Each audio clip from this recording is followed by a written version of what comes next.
Let's watch it. Hey XQC, my favorite New Zealand streamer, smile. Yo, 50 by Raise Up Again, dude. Chat, hold on. Chat, as acknowledges. 7 months, but I've 50 been stones. looking since No the shit to just ban China. Could I I get a get a VPN to welcome watch to you the with jungle, resolution please? 360p to sub, donate, and then 50. XQCL. So you could play my Gimme Love. I'll play Gimme Love Just after this. arrived, Bogu. I'll play after this. Dude. I promise. Back at it again for the 6 months. I've been playing video games for about 25 years. One of my first memories was begging my parents for a quarter at the arcade just so I could get a little bit further at Galaga. Games used to be simple. You pay for the game, you play the game. But eventually, that all flipped. Instead of paying to play, you could be playing to get paid, whether that's from streaming or esports. Okay. He just made history. $3 million in prizing.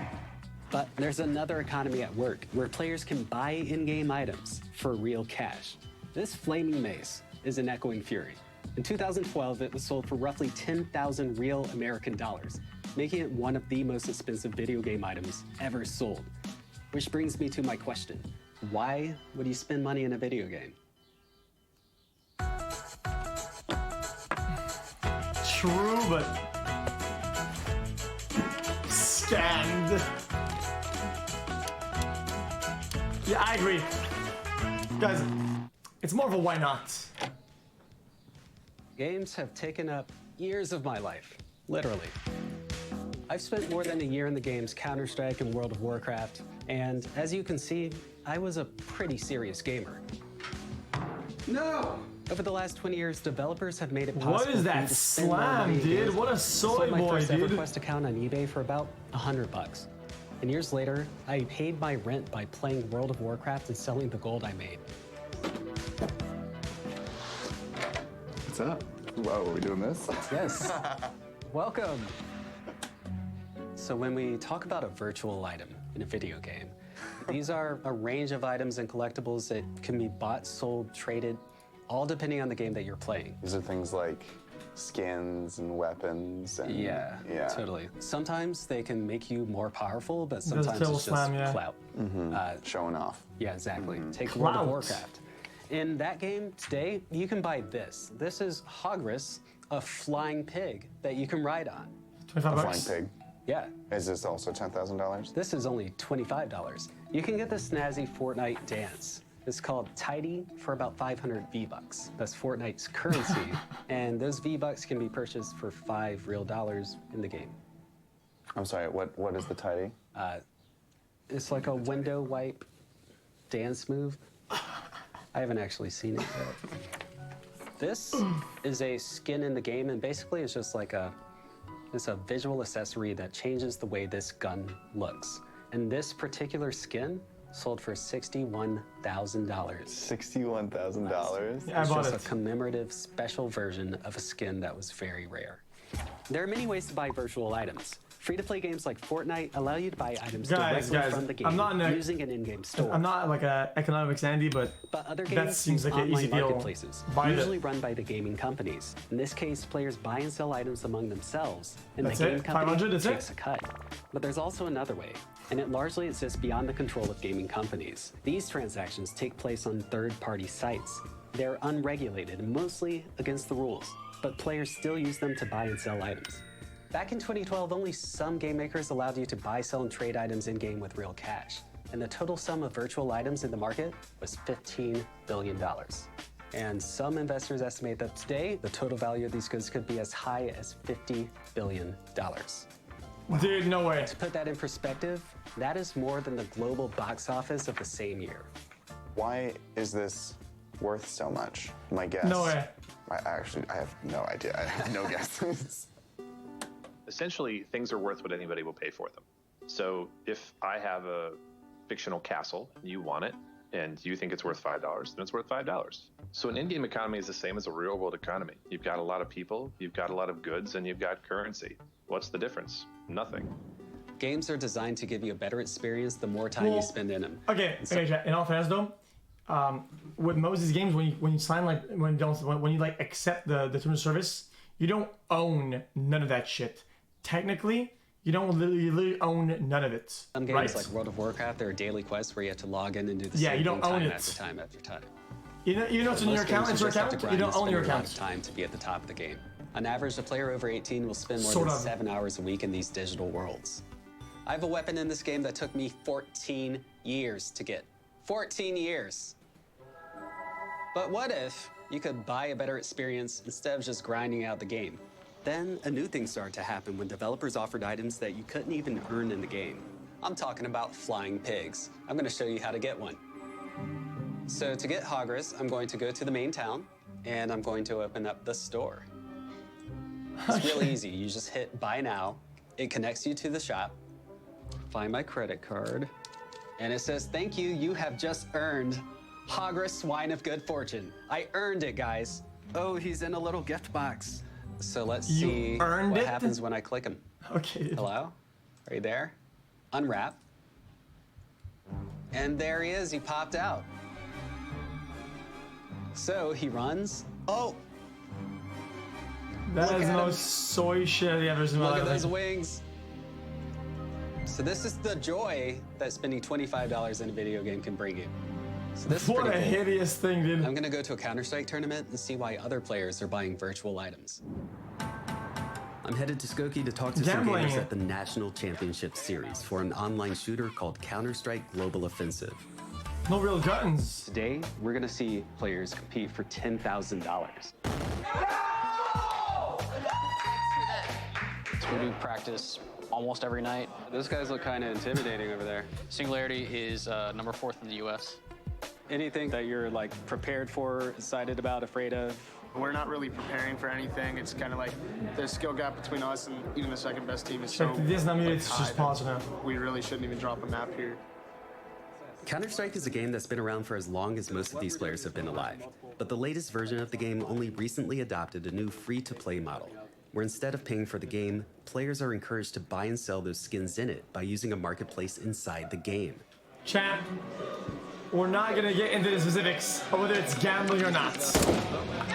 Well, okay. OC making this expensive, knows where the remaining 2 players are, and he's gonna force the issue. He's going for this. If he pops Don't one do more it. head, this is so deadly. There it is. Hey. OC can win this. The 1v1. Now he gets it. OC. So OC just got a It is, 4-kill clutch play. Basically, he just killed the entire other team that was still alive by himself. Oh my God. So this is an AK-47 in the game, and you've actually put stickers on it as well. So that's like Rosie the Riveter. One player has an AK-47 that's got like That gold skin is foil on trash. it. Another player has a gun that looks like a water gun. These are all different skins that you can get in the game. Within the first 2 years of adding skins to the game, the Counter-Strike player base jumped by 1,500%. I actually spent a lot of money on skins. Probably spent like 2,000. Like dollars? That's it? Wow. And it just Fucking helps me rookie. stay motivated, I guess. Do those help you play better Those in are the game? new numbers, dude. So what's the point of it? Just to look cool. Okay. You can always resell them. It's not like an asset that you're not able to invest into and then sell. And if you do it correctly, the price market fluctuates in a way where like you can buy it at a low point and sell it at a high point, if you're smart about it at least. So what that Counter-Strike player was talking about was Wow, buying and that's selling items in 500. Counter-Strike to make a profit. Players have always found a way to make money, and early versions of online trades date back to at least the late 90s. Hello, I'm Marky Dragon, also known as Marcus Eikenberry in real life.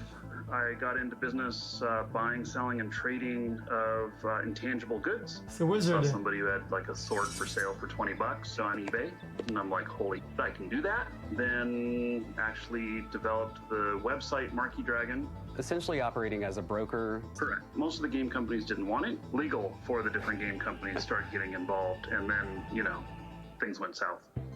After game developers EVE went to Online. third-party marketplaces like Marquee Dragons, they began creating their own. They formalized the exchange of real money with virtual goods and currency in games. But these developer-run marketplaces brought out a key concern with these virtual... Isn't EVE Online where you buy ships and whatnot? You buy like vessels, like flying ships in space? economies. And that's risk. I'm not sure if you're familiar with the Diablo 3 auction house. Oh my god, yes. That was crazy. Wrong I was there, time chat. to do it. And everybody and their That mother was said, nuts oh my when it god, came I'm out. gonna make some money playing a video game. but it imploded on them. It collapsed. So this auction house represents the game Diablo 3's auction house. Check. The only difference between This is this interesting. game and other games like it, Blizzard, the creator of the game, decided that they wanted to experiment with making the auction house connected to real money. And I'm gonna give you some points. Oh, no. These are so cool. That's your face, son. I'm glad you asked. Penny, this is the greatest prop we've ever made. So Cleo, you've got 20 gold. Buy whatever you want. Let's get this started. All right, I probably want a shield Ooh. for 10 gold. And I really like curvy red one. Ah, the scimitar. Great choice. Now you're out of money, but you were only able to buy 2 items, and that's really not enough. But imagine for a second if somebody found out a way to create their own gold. I'd want to know how they did that. Hey, Joss. Yes? Yeah, come on in. What's up? Money? Yes, and pretty soon you're gonna have a ton of it. Awesome. So in this case, Joss is a cheater who found a way to duplicate this gold. And she's going to be able to buy everything she You guys wants. are so stupid. So there was a bug in the auction house that allowed players to duplicate their gold, and that's exactly what happened on May 7th, 2013. It's a gold dupe! It's a gold dupe! It's a gold dupe! This is so awesome. You just doubled your money. And you could have made 1 billion to 2 billion right now. You have all the gold you want, so you can buy whatever you want now. Basically, there was a glitch with the auction house, and you could literally double your gold all the time. You could just double. So the market collapsed. Just gonna take it all. I mean, that's But since the auction house was linked with real money, then guys, you get the picture.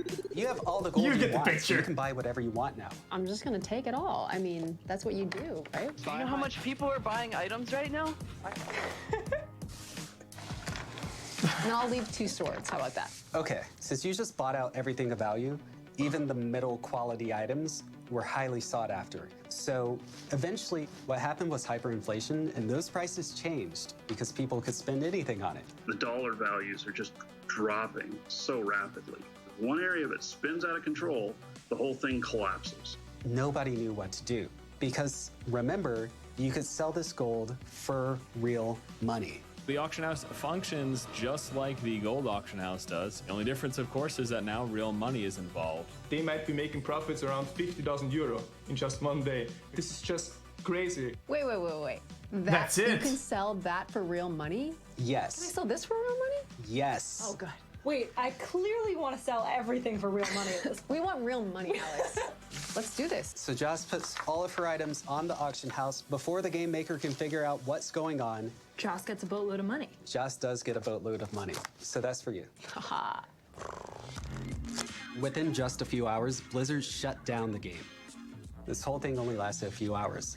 But before Blizzard could go in and correct the bug, a lot of damage Guys, had been done. you know what They sucks, couldn't go chat? back and When all these games come out, chat, when you were a kid, when I was a kid, dude, most of these things happened while you were stuck at school. And if you knew it was happening beforehand, you were daydreaming about it all day, and you couldn't wait to get, and you were like, like you just fucking internally raging, dude. Place because people like Joss had already gotten their money.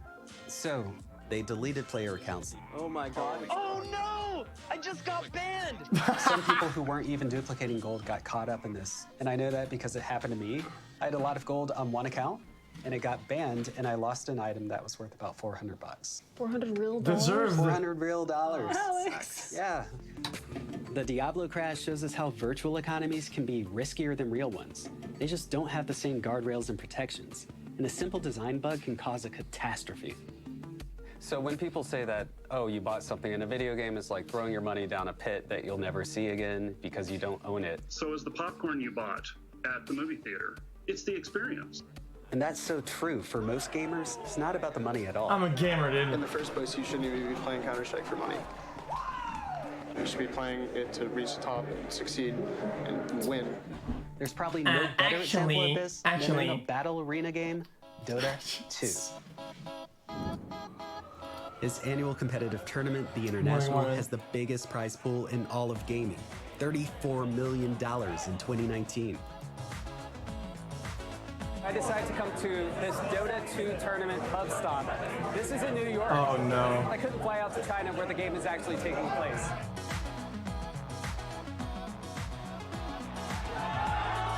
In Dota, The players smell, can buy a dude. virtual item called a companion for the tournament. Guys, for some reason, guys, I don't want to be rude. I feel like you could smell this room. Dota, players could buy a virtual item called a compendium for the tournament. It's a bundle containing numerous quests, achievements, and earnable rewards. 25% of the sales went on to fund the prize pool for the tournament. And that's right, the biggest prize pool in all of gaming was almost completely crowdfunded by the fans. People who actually watch Dota itself feels like by buying the compendium, they're actually supporting the professional players themselves. We all are like literally financially invested in this tournament. It's kind of more about the social aspect of getting together, sharing the passion. That was a good video though, I enjoyed that. So at the end of this, why would you spend money in a video game? There's so many reasons why, but it just really comes down to investing in what you love. We're gonna talk about other, beneath the surface. Guys, that was a good video, didn't it? Ow. Floppy baby. Hey man,